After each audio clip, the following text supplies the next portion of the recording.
¿Qué tal, amigos? Bienvenidos, muy buenas noches. Un placer inmenso el día de hoy. Tenemos la compañía del doctor Juan Pablo Pozo Bamonde, presidente del Consejo Nacional Electoral. Él visita la provincia del Oro justamente para importantes eventos que se realizaron el día de hoy. Damos la más cordial bienvenida y le preguntamos cuáles son las expectativas, las inquietudes. Entendemos que se reunió con todas las autoridades de la provincia del Oro y también se hizo la entrega de los terrenos donde por fin el Consejo Nacional Electoral va a tener un lugar en mejores condiciones, un edificio para poder trabajar por la democracia del país. Un gusto tenerlo con nosotros. Gracias, buenas noches, Janet. Realmente es un gusto estar acá y definitivamente hacemos lo que cumplimos, es decir, creemos que hay que dejar el escritorio y estar en el territorio. Y en ese sentido hemos estado en las diferentes provincias, en los diferentes cantones, y hoy una agenda muy importante en la provincia del Oro, justamente reunirnos con todas las autoridades de la provincia, con el prefecto, con los alcaldes, con los vocales de juntas parroquiales,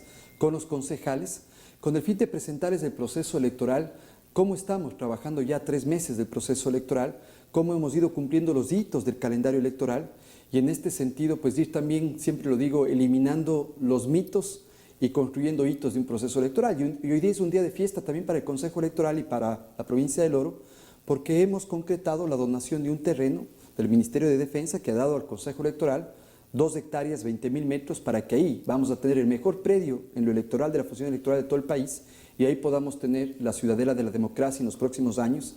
Así es que hoy ya se hizo la entrega formal de este terreno, que no es para el Consejo Electoral, sino para la ciudadanía, que ahí podamos tener un espacio de diálogo plural, de diálogo crítico, de diálogo constructivo, de fortalecimiento de la democracia, y es lo que ¿Cuándo se iniciará la construcción de esta ciudadela? En este caso, para el próximo POA, que es nuestra planificación ordinaria anual del 2017, nos hemos comprometido para asignar recursos para que podamos tener todo el muro de todo lo que significa estas 2 hectáreas y empezar a construir ya nuestras primeras bodegas. Sin embargo, vamos ya a trabajar con nuestras áreas técnicas para tener ya la planificación. Son 20.000 metros cuadrados, esperamos tener un gran auditorio de la democracia. ¿Se tiene ya el presupuesto y el tiempo que va a durar la construcción o todavía no? ¿Se está recién planificando? Hoy lo que tenemos es ya la entrega del terreno, que creo que es importante, es a 0 costo, es una donación.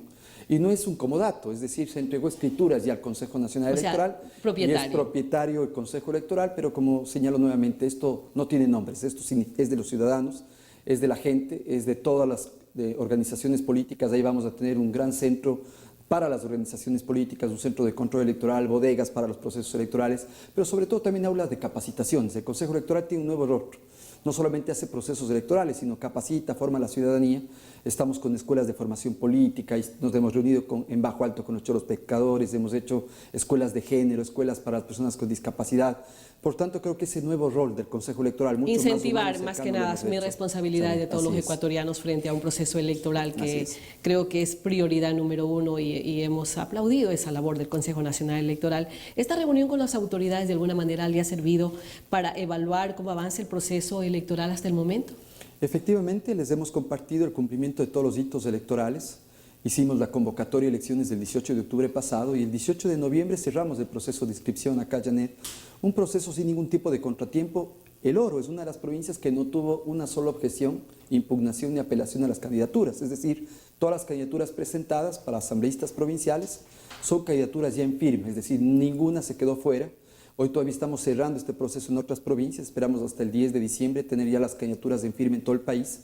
Janet, se presentaron 3.793 candidatos y esto también implica un proceso que lo hemos cerrado de forma óptima, asesorando a las organizaciones políticas, acompañando en sus procesos democráticos internos y hoy obviamente entrando a otras fases, que el 3 de enero arrancamos la campaña y el día de las elecciones está planificado para el domingo 19 de febrero. Pese a que la organización, la inscripción se ha llevado con toda normalidad, no han existido cuestionamientos más que nada en provincias como la nuestra, no obstante hay algunos sectores que cuestionan el hecho de que Fernando Villavicencio, uno de los retractores más grandes que tiene el gobierno, no fue aceptada su candidatura. Doctor Juan Pablo Pozo, ¿justifica que él no haya podido participar en este proceso electoral? ¿Cuáles fueron los argumentos de que se valieron para descalificarlo o no permitirlo participar? Janet, no es que no se le haya permitido participar, sino que una persona, para que pueda participar, indistintamente del caso del señor Villavicencio y varios casos en el país, se tienen que cumplir los requisitos que establece el Código de la Democracia y la Constitución de la República. ¿En qué incumplió? Es decir, todos podemos tener derechos y obligaciones, pero hay un conjunto de procedimientos. En el caso que usted me menciona, Recordemos que estuvo de candidato o propuesto como candidato para asambleísta en la provincia de Pichincha. En ese sentido, la Junta Provincial Electoral de Pichincha pues no calificó su candidatura porque en el caso del señor Villavicencio estaba afiliado a otra organización política que era el Movimiento Pachacuti. Ya. Por tanto, el Código de Democracia es muy claro. O sea, él no puede participar por un partido político si estaba ya afiliado por otro. Tenía que haber renunciado 90 Y no lo días hizo. antes del cierre del proceso de inscripciones. Ya. No lo hizo y en este sentido pues la Junta Provincial presentó, dio paso a la objeción de la candidatura y obviamente luego se presentó al Consejo Electoral la impugnación y el Tribunal Contencioso Electoral, que es la máxima instancia en temas electorales, pues ratificó la negativa de suscripción. De lo que yo conozco, el movimiento creo ya ha cambiado de candidatura, está proponiendo el señor Fabricio Villamar en lugar del señor Fernando Villavicencio. Es decir, es un tema constitucional y legal, esto no es un tema de O capricho. sea, no es que el Consejo un Electoral... incumplimiento de parte, en este caso, Así es. del movimiento o partido político Así y es. del candidato. ¿Cuántos observadores internacionales, doctor Pozo, tendrá el proceso electoral y cuáles serán, de qué países vendrán? Sí, esto también es un mito que en su momento se dijo, el Consejo Electoral no va a invitar observación internacional. Ya no es así. Recuerde que hubo una delegación de ciertos actores políticos que fueron hasta Washington a pedir que vengan observadores de la OEA. Janet, nuestra respuesta es que luego de un año, 8 meses de gestión, somos la segunda institución de toda Latinoamérica que obtuvo la ISO electoral 17582 con la Organización de Estados Americanos. Y habíamos dicho, este no puede ser un tema de caprichos o de agendas políticas, este es un tema técnico. Nosotros creemos en la observación internacional. Yo personalmente creo en esa triada de la transparencia, observación nacional, observación internacional y participación partidaria. Y en este sentido hemos dicho, no hay Aunque por salud, por conciencia, por transparencia, no creo que necesitamos que alguien nos esté observando para hacer bien el trabajo, hacer bien Janet, las cosas. no tiene ya ya no es ese concepto. Mire, antes sí, antes había el concepto de que venían a decirnos si hiciste bien, hiciste mal, a fiscalizarte, a atentar contra tu soberanía.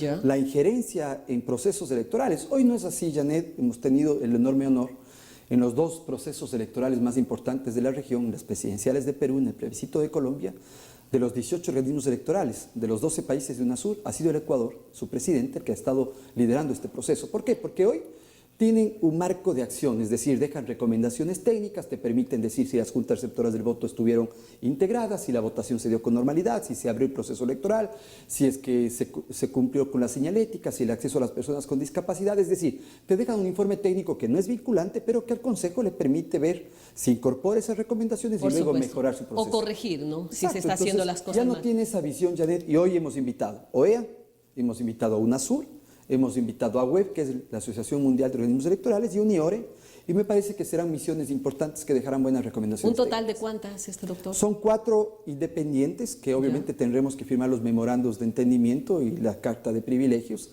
pero también vendrán muchas autoridades electorales de otros organismos que eso vienen bajo la modalidad conducida, que serán invitaciones directas. Ellos vienen únicamente para el periodo cerca de la elección, del 14 al 20 de febrero. Tendremos acá en el país más de 300 observadores seguramente. La provincia del Oro va a tener observadores internacionales, pero los que le menciono, OEA, UNASUR, WEB y UNIORE, ellos en cambio vendrán ya desde los primeros días del mes de enero, que vienen a la campaña electoral, a la etapa electoral y también a la etapa postelectoral. Lo que tiene que ver al voto electrónico, se estrenará, se ampliará, si no me equivoco, en el 2014 se utilizó en algunas provincias. ¿Qué es lo que se hará? ¿Se implementará para el 2019? Porque entiendo que ahora en estas elecciones de 2017 no está considerado. Janet, sí, en el 2014 tuvimos 2 buenos ejercicios de voto electrónico con 2 proyectos importantes, Azuay, con todos sus cantones y parroquias, más de 608,000 electores, Santo Domingo con sus 2 cantones, más de 300,000 electores, y un proyecto que no tuvo una sola impugnación, una sola apelación, ni un pedido de reconteo de votos. Pudimos dar resultados en 2 horas. Usted me dirá, bueno, si fue tan bueno, ¿por qué no lo hacemos ahora? Por 3 consideraciones, Janet. La primera, económica. Mientras no masifiquemos el voto electrónico, todavía el voto electrónico tiene un valor casi de 3-1 al voto tradicional con la papeleta física. Perfecto. La segunda, Janet, y creo que la de más peso, además de la económica, sin duda importante, es el tipo de elección que tenemos ahora para el 17. Es decir, el 14 fueron seccionales, por tanto nos permitió decir, este es nuestro prefecto, estos son nuestros alcaldes, vocales de juntas parroquiales, concejales urbanos, rurales.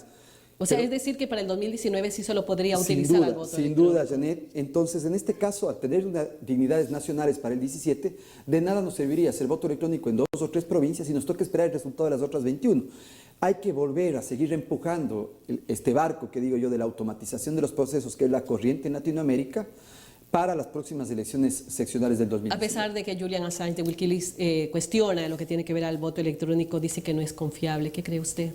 Yo creo a pesar de las experiencias que se han tenido recién en las últimas elecciones en Estados Unidos, que también se están cuestionando y se habla de un fraude tremendo, donde los dos candidatos, bueno, en este caso ya el nombrado Donald Trump, ha dicho que él podía haber ganado en otros estados y que se hizo fraude. Igual a la gente de parte de Hillary Clinton dice todo lo contrario. O sea, ¿qué tan Janet, confiable lo que pasa es que cuando uno habla de voto electrónico, ese es el marco grande, ¿no? Voto electrónico. Y usted googlea, pone voto electrónico y encuentra cualquier tipo de información.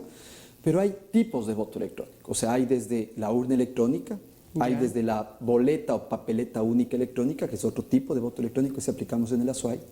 Hay también el lápiz óptico, que es un tipo de voto electrónico. Hay también el escáner electrónico. Por tanto, hay que ver un tipo de voto electrónico que sea aplicable al sistema electoral ecuatoriano. Esto no significa una copia de Venezuela, una copia de Brasil, que vota electrónicamente 148 millones de electores, una copia de Argentina, que hoy ha ampliado Salta y Mendoza, que sea todo el país. O sea, se lo aplicará de acuerdo al país, nosotros lo que al hacemos sistema. Es cómo vemos un modelo de voto electrónico que fortalezca el sistema electoral ecuatoriano. A lo Porque nuestro. el voto, Janet, en el Ecuador tiene 4 componentes. Es universal, es secreto, es obligatorio, pero es escrutado públicamente. Por tanto, cualquier modelo de votación electrónica tiene que garantizar esos 4 elementos del voto que establece nuestra Constitución. Y en esa medida no podemos dar un concepto general, esto no sirve o esto sí sirve. Hay que ver el tipo de aplicación y sobre todo garantizar la participación social y política. Es decir, si yo quiero llevar a la fuerza un proyecto de voto electrónico, seguramente voy a tener inconvenientes. En el ASUAI, que yo estuve de consejero en su momento, en mi provincia, pues hicimos, Janet, algo que no se dijo en los medios mucho, pero por primera vez se firmó un pacto de apoyo a un proyecto como voto electrónico y en fortalecimiento de la democracia por todas las organizaciones políticas. Por tanto, fueron sus auditores acreditados, vieron la parte preelectoral, electoral, postelectoral, aceptaron los resultados. Yo creo que esa es la forma de trabajar los procesos. Eso lo hicimos también en Manga del Cura, en Golondrinas, en consultas complejas, en donde incorporamos a los dos actores. Creemos en el diálogo, así lo trabajamos, y creemos en el trabajo en el territorio, y voto electrónico, para su confiabilidad y para su éxito, implica el involucramiento de todos los actores. Así es, y que, bueno, según entiendo, esto se lo utilizará en el 2019 ya. Esperamos que así en las sea. elecciones seccionales. No puedo dejar de anotar algo tan importante, el hecho de que la juventud, los jóvenes estén participando justamente en este proceso electoral del 2019, de 2017, si no me equivoco, el 60% son jóvenes que van a conformar las mesas de las juntas receptoras del voto. Eso de alguna manera, involucrarse en el momento político que vive el país, que los jóvenes también sean parte, sean responsables del destino de la patria es positivo, pero también hay algo que preocupa a Ecuador, y creo que estamos en la cola, la provincia del Oro, la participación política de la mujer. Lamentablemente ellas están en segundos lugares y como suplentes, a pesar de que ustedes han controlado que se cumpla con esa cuota que corresponde tanto al hombre como a la mujer en el listado. Lamentablemente no se ha logrado el objetivo de que la mujer sea considerada como parte principal, no como relleno en una lista electoral. ¿Qué es lo que falta por hacer? Yo creo, Janet, en el primer tema, primero decirles que es muy importante la decisión que ha tomado el Consejo. Los miembros de las juntas receptoras del voto, que finalmente son los grandes guardianes de la democracia, quienes reciben el kit electoral, quienes cuentan las papeletas, quienes llevan el proceso de votación de 7 de la mañana a 5 de la tarde y quienes finalmente hacen el escrutinio, hoy el Consejo ha decidido que hay un recambio generacional. Hasta el 2014 el primer criterio de selección eran empleados públicos, luego empleados privados, luego estudiantes universitarios y luego bachilleres. Hoy no, hoy decidimos que sean los estudiantes universitarios los que estén en el primer criterio de selección. Te comparto una cifra. De 269,000 miembros de las juntas receptoras del voto en todo el país, 3 principales, 3 suplentes y secretario, 200,000 son estudiantes universitarios. En el caso de la provincia del Oro, un poco más del 60% de estudiantes universitarios. Interesante. Eso también, sin duda, Janet, va a ir enterrando esos mitos que dicen, es que son funcionarios públicos los que van a estar en las juntas receptoras del voto y pueden favorecer a determinada organización política, además de que cada junta receptora del voto tendrá un delegado de la organización política. Por tanto, eso nos permitirá ir enterrando estos mitos. Lo acabamos de ver en Colombia, en el plebiscito de Colombia, las juntas integradas por jóvenes, el escrutinio se hace mucho más rápido, el involucramiento de los jóvenes. Y ahí te cuento un proyecto que es pionero acá, es casi 1 millón de electores de los 12.800.000 que van a votar por primera vez. Entre jóvenes de 16 a 18 años voto facultativo, pero entre jóvenes también que van hasta casi los 19 años, que desde el 2014 no ha habido elecciones. A esos jóvenes vamos a darles un certificado de mi primer voto, es decir, el joven que va a votar va a recibir su certificado de mi primer voto, y eso es involucrarse también en la democracia de este país. Un sentido de pertenencia y responsabilidad directa. No obstante, el Consejo Nacional Electoral ha trabajado muchísimo en esta construcción ciudadana y asumir responsabilidades frente a las urnas en el momento de elegir a nuestras autoridades. Las últimas horas el CERCO, el Servicio de Contratación Pública, ha cuestionado a su administración ante la contratación del call center, una empresa ecuatoriana donde aparentemente se considera un 70% de contratación, de pago de contratación, cuando dice que aún no se ha justificado y que debió haberse hecho contraentrega el pago. ¿Usted ha dado ya explicaciones respecto a esta contratación? Efectivamente, Janet, y mira, esas son justo lo que algunos medios de comunicación han recogido, que lastimosamente han recogido imprecisiones de este tema. ¿En qué sentido? El CERCOP tuvo que sacar un comunicado justamente oficial ayer con respecto, por tener en cuenta la cobertura mediática que se ha dado a este tema, porque el CERCOP hace más de 200 oficios a las instituciones públicas con respecto a los seguimientos de sus procesos de contratación. En este caso puntual, tenemos obviamente el Consejo Electoral. Yo he dicho claramente, el uso de los recursos públicos tiene que ser absolutamente respetado en lo que significan los procesos contractuales. Por supuesto, y transparentar. Y en este caso, Janet, es un proceso de subasta inversa, aquí no hay ninguna adjudicación directa. Y claro, como siempre pasa en estos procesos electorales, y es una empresa muy conocida, que no gana el proceso, es decir, que no está adjudicado, y es esta empresa, la perdedora de este proceso, la que genera una serie de un oficio con una serie de consideraciones que a su criterio ha incumplido el Consejo Electoral. ¿Qué hace esta empresa? Para darle la real dimensión, manda el oficio al Consejo Electoral con copia a todas las instituciones, entre estas el CERCOP. El CERCOP, no es que nos está observando el CERCOP, y eso hay que aclararlo. El CERCOP nos está corriendo tras el lado del oficio que hace esa empresa. No es que nos está diciendo a nosotros del CERCOP, aquí hay una serie de irregularidades. Aclaren. Sino el CERCOP nos dice, esto dice esta empresa, señores, el procedimiento es, tienen 7 días a que nos informe. Vamos a informarles de unos 7 días. Yo he dispuesto que hoy mismo se informe al CERCOP el procedimiento de este proceso. Y una cosa más, Janet, otra imprecisión, el Consejo no ha abonado un solo centavo con respecto a este contrato. O sea, no hay ningún 70%. En lo absoluto, y ni siquiera está adjudicado este contrato. Hemos pedido las aclaraciones de los medios de comunicación, pero es parte, algunos. Bueno, de alguna manera se piensa disminuir su labor. No obstante, se recibió por parte de la OEA una certificación internacional de calidad. Convérsenos, ¿cuál fue la razón para haber recibido esa certificación de calidad? Bueno, mucho trabajo. Atrás de esto hay la visión clara de un fortalecimiento institucional, de soberanía electoral. Janet, lo que habíamos encontrado en los organismos electorales es que cuando había una elección, contrataba sistemas al exterior, luego armaba el rompecabezas, se acababa la elección y no quedaba nada para el Consejo. Nosotros dijimos que no. En 2 años, todos los sistemas, todos los procesos, manga del cura, golondrinas, sistema de inscripción de candidaturas, hoy sistema de escrutinios, un conteo rápido que vamos a hacer, todo ha sido desarrollado por nuestros técnicos y nuestra capacidad técnica y operativa. Tenemos una institución mucho más técnica. Con patrimonio. Y esta certificación de la OEA, que no es el cartón. Somos la segunda institución de toda Latinoamérica, luego de la OMP de Perú, que luego de 18 meses de trabajo se certificó el 7 de julio pasado con la OEA. Por tanto, podemos decir que tenemos una institución mucho más técnica y mejor preparada para el proceso. Pero me quedé con una pregunta tuya que no pude contestar, que es el tema de las mujeres, que tú me decías con respecto a la participación. Janet, efectivamente, hoy tenemos una paridad de salida que es en candidaturas.